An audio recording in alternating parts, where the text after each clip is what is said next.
Ladies and gentlemen, welcome back to Talking Numbers. It's my special edition of Talking Numbers Mastering Profit series, and it's brought to you by Profit Master Global Outsourcing. Again, if you missed the last couple of episodes, my name's Paul Jansen. Welcome back to this podcast series where we're taking you through some thought-provoking ideas to how you can start to look at master profit through people. And you know, we spoke about the last episode. I'm going to allow Rich Croker to talk about this very soon as well. But we spoke about just different ways, different strategies, different ideas. And that's what this whole series is about. It's a 5-part series. This is our 3rd episode. So welcome back, Richard Croker. How are you? Thanks, Paul. Good. Good to see you. Yeah, really good to have you back. Mate, let's just kick off with, some of the things that, let's say the top 3 that you took from episode 2, because this is episode 3, if I get my numbers right.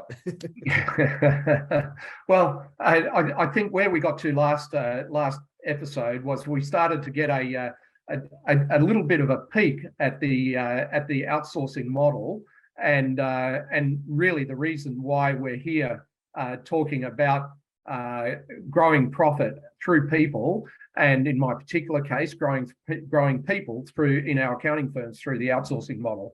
And I think where we got to at the end of last episode was the importance of strategy amongst a firm in developing whatever aspect of the business is.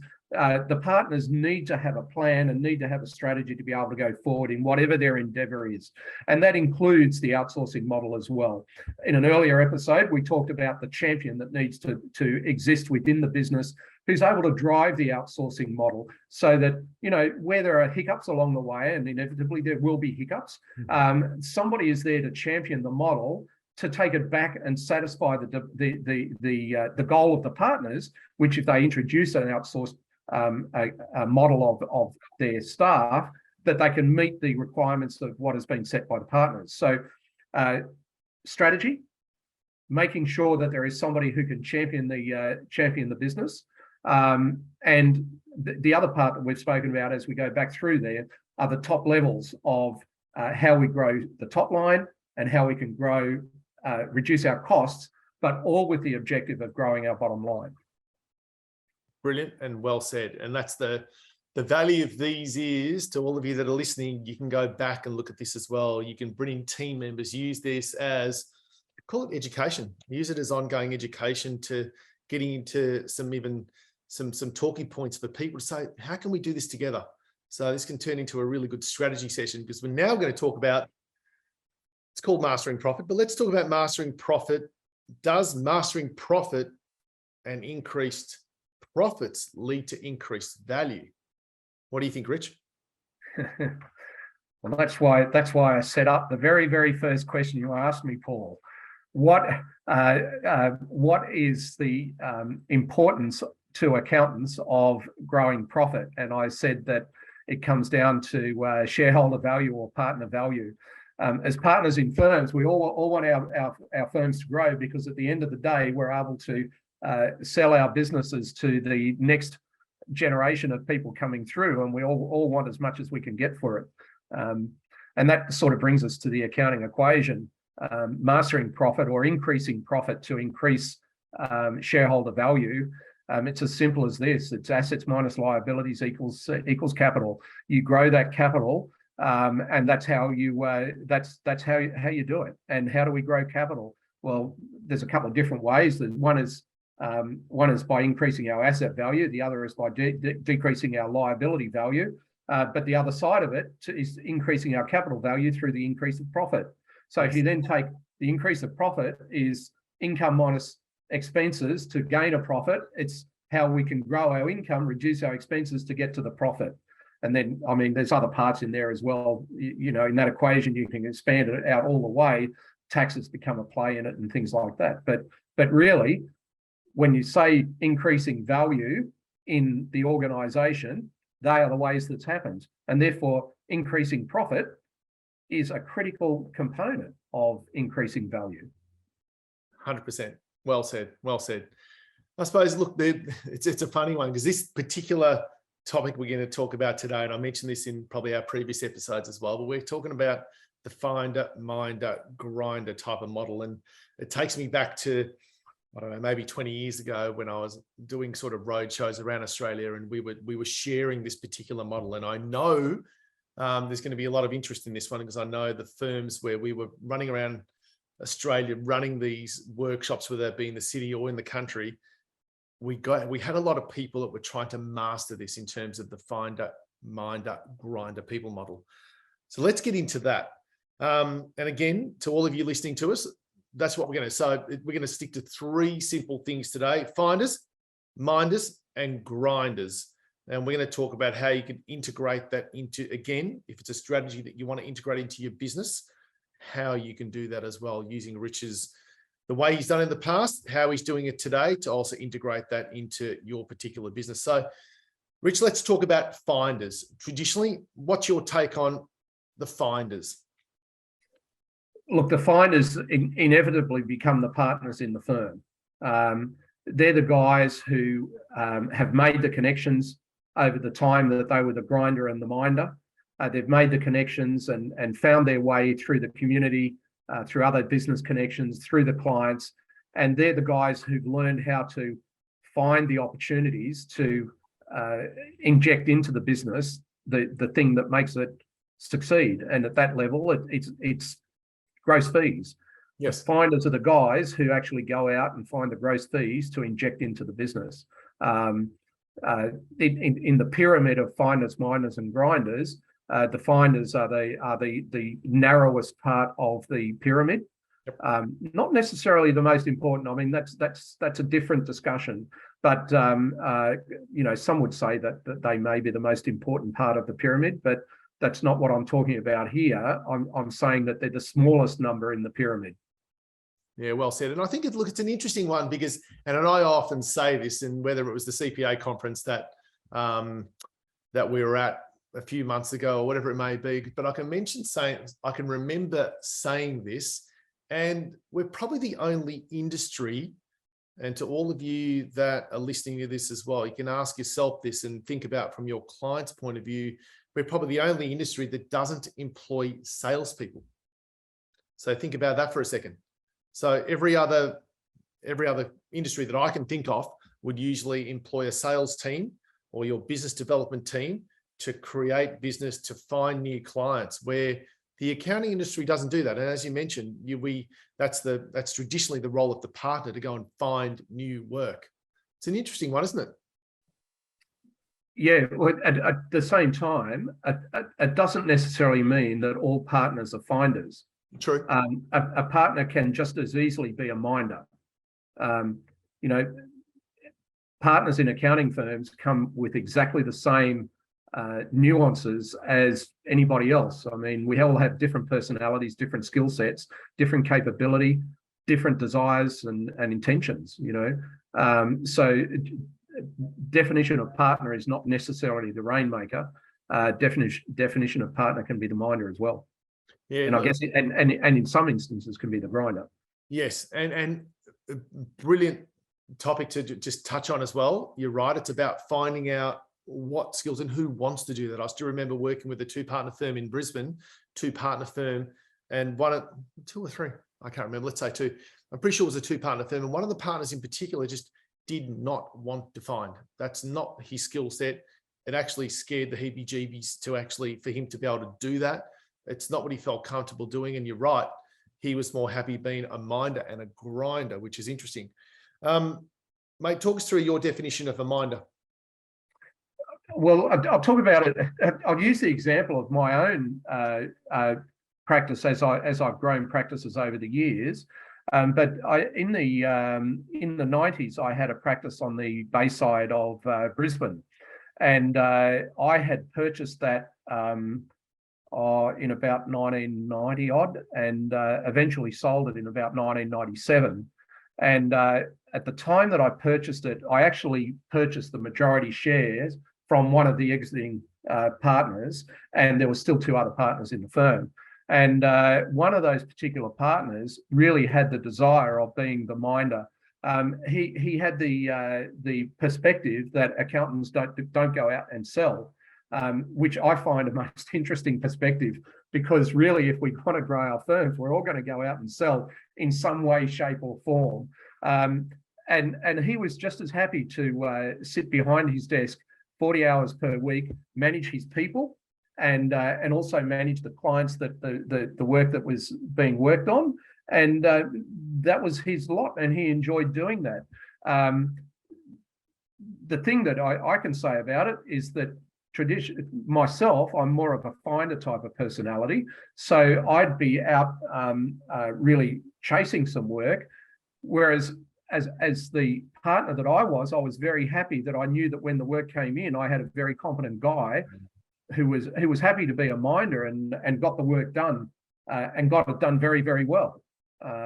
So the minder is just as important to me as the grinder, and that's why I go back and say, well, in the pyramid of a firm, the smallest might be the finders, but the minders are just as important. If I mean, categorically they are as important, because if you don't get the work done, you can't bill the fees. And if you get the work done wrong, then you'll probably end up paying the fees back. Yeah, good point. So if we delve down to that last point, then, so let's call grinders. Again, is it self-explanatory what the word is? Yeah. Look, they're our graduates, our intermediates, and going into seniors. They're the young guys, the young people who are the heartbeat of the business and making it work. And this is where probably the biggest opportunity for accounting firms is in the outsourcing model, is to look at the younger components of the team and look at where the opportunities are within that. So you might have a young intermediate or a young senior who you can see is actually going to grow into a very good minder or a very good finder. And what he's doing now is actually going through the motions to be able to understand what he has to do and what is being done as a grinder, so that he can then grow into being the minder and the finder. In the outsourcing model, not always, but somewhat typically, outsourced staff tend to be the grinders growing into the minders. And the reason I mention that is that if you actually look at our people, we've been going for about 8 years over in the Philippines, and some of our accountants have been working with Australian firms for considerable periods of time. So they are actually the guys who are already talking with their clients one-on-one. And one of the things that you see, or I hear so many times from people who are new coming to outsourcing, they say, oh, well, look, I'm really happy to have a staff member working in the Philippines, but there's no way that I'm going to have them talking to my staff, to my clients. Mm-hmm. Oh, well, that's a lost opportunity, because just because they're located overseas doesn't mean that they're any less competent or any less capable of being a minder with your clients. And we're seeing that with the mature people who've come through with us for a couple of years now. They're actually dealing with their with the clients of the Australian firms directly. And the other side of that is that they also become team leaders to the teams over there. So the guys who've been with us for a while are now working with the young accountants who are coming in from the universities and so on. And I think I've told you before, Paul, but we actually have a course in Australian taxation. We have a course in Xero. We work with our newbies on work paper preparation. We have a course in Australian corporations law and all of that sort of stuff. Well, those guys coming in, and while they're learning that sort of stuff, they're working with people who can actually sit and hold their hand as they get the relationship with their client. That's their Australian accounting firm client. How they get that relationship bedded down, so that they too can go through that process and grow and learn and become bigger and better at what they do. Interesting. I suppose we've spoken about that pyramid model with the finders at the top, the miners in the middle, and the grinders at the bottom. What other roles can a firm also, if we're looking at a traditional type of firm, what other roles could fit into that grinder? I know you mentioned the graduates and the accountants and maybe up to the intermediaries, but what other roles can also fit into those grinding roles? So without going through the processes that we're working on, just touch on the processes. Yeah. So typically these young accountants are preparing a set of financial statements. to the specifications of the accounting firm here in Australia, exactly how they want them done. They're preparing tax returns, whether they're individual returns, partnerships, trusts, superannuation funds, companies, whatever the return is. They're capable of doing that. They're doing tax planning on a defined program of the accounting firm here in Australia, reporting back to a manager or a partner. That's just in the business services area. But we've got a team of auditors over there. I think there's about 9 or 10 people in our audit team. They are actually providing audit services to Australian firms using the same software that would be used in firms here in Australia. So if anybody listening is familiar with the Caseware software, our audit staff are using Caseware. They're auditing Australian listed public companies here with their accounting firms, all the way through to large private firms.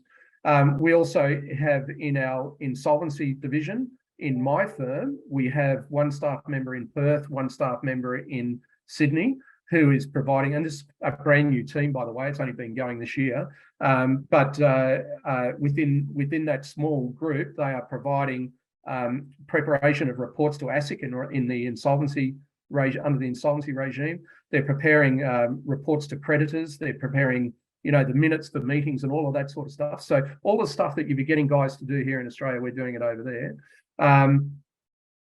What are some of the other things? Oh, well, actually, you can go across that. You've also got in our mortgage area, loan processing and stuff like that. Yeah, the key I was just going to touch on as well is if you think about, we've got our accounting team, then we've got another team that's supporting our accounting team. And I know whether that be the administration, whether it be corporate sector, whether that be marketing. I know, again, in order to, we're talking about growth, in order to grow within our own marketing. And then, of course, it's all forced down the line, isn't it, in terms of the administrative work and then the corp sec work. And they're all into that same model, aren't they?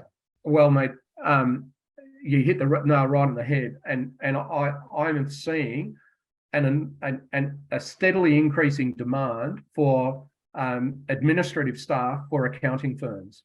And that can go all the way through. If you mentioned corporate secretarial, I mean, some of the technology that's being developed around corporate secretarial work is truly amazing and doesn't need somebody on shore to be able to manage that sort of stuff.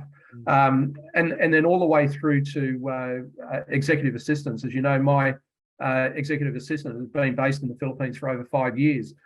She knows more about the things that I do here in Australia as a professional than anyone else in my team.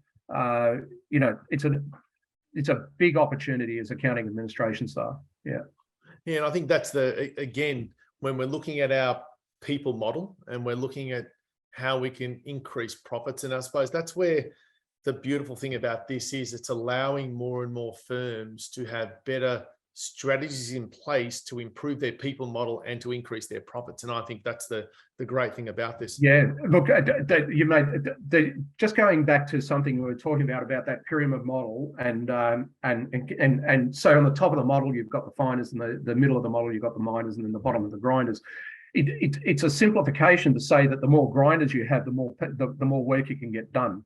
And this gets back to what we were talking about in podcast 1, where it's not only about the number of hours that you can throw at it and convert that into number of people, but it's also the efficiency you can get out of those people as well. So the tools that you use, the training that you give them, whether they're in Australia or whether they're in the Philippines, is an important part to how you grow your efficiency. And if I could just add, the other important part is culture. And it's easy for Australian firms to say that because somebody's working offshore, they don't have the same cultural attitude as what we have in Australia. I don't agree with that. I think the main aspects of a people culture of loyalty and honesty and attitude and capability, those are the things that make up a culture. It doesn't matter what business it is, but even in an accounting firm, they are the things: loyalty, integrity, attitude, capability. Those are the same things that you have across the baseline for all of your staff. Yep. Couldn't agree more. They're the values that we live by and we breathe every single day. And you're right. And you only got to look at certain organizations that grow from, I know, sort of been on the Gold Coast and listening to a business that's gone from probably 5 or 10 staff members up to 300 staff members. And that was only last week, where there's a massive culture there that comes with that, but it only comes from people, as you mentioned, with those values. And it doesn't matter where they are, if they live, breathe, and abide by them. That's what's important to the future of the business and how you grow that business. But without a doubt, those cultural values come from the partners in the firm. Yes. And they are built and they grow over long periods of time. Yep. Yeah. Well said, mate. Well said. Any parting comments before we look to wrap up episode 3? Oh, that was a very interesting discussion for me, Paul. Thank you very much. And going back to the accounting equation, just before we started this podcast, I said, oh, well, you get into the accounting equation and you can turn it into all sorts of stuff. Accountants love doing that. Yeah, no, agree totally. And look, it's something that people always say to me, oh, so you're an accountant. I go, no, I'm not an accountant, but I've been in the industry for a long time. Yeah. So, and it's because I love the people that I work with, the different experiences, but at the end of the day, they're very, again, you spoke about the values before, whether it be integrity, whether it be trust, they're all key. They're words, but they have a meaning behind it. And I think that's what I've enjoyed over the last 20 odd years of being in this amazing industry. All right, mate. Well, let's look to wrap up episode 3. To all of you listening, thank you for joining us again. Again, you've got the ability to go back, re-watch this, re-listen to it. That's a great thing about this little educational series about how you can probably give thought to adding new little dimensions to your people model and your strategy behind that people model. So thanks for joining us again. I hope you've enjoyed the all new Talking Numbers Mastering Profit series. And until next time, we'll talk to you soon.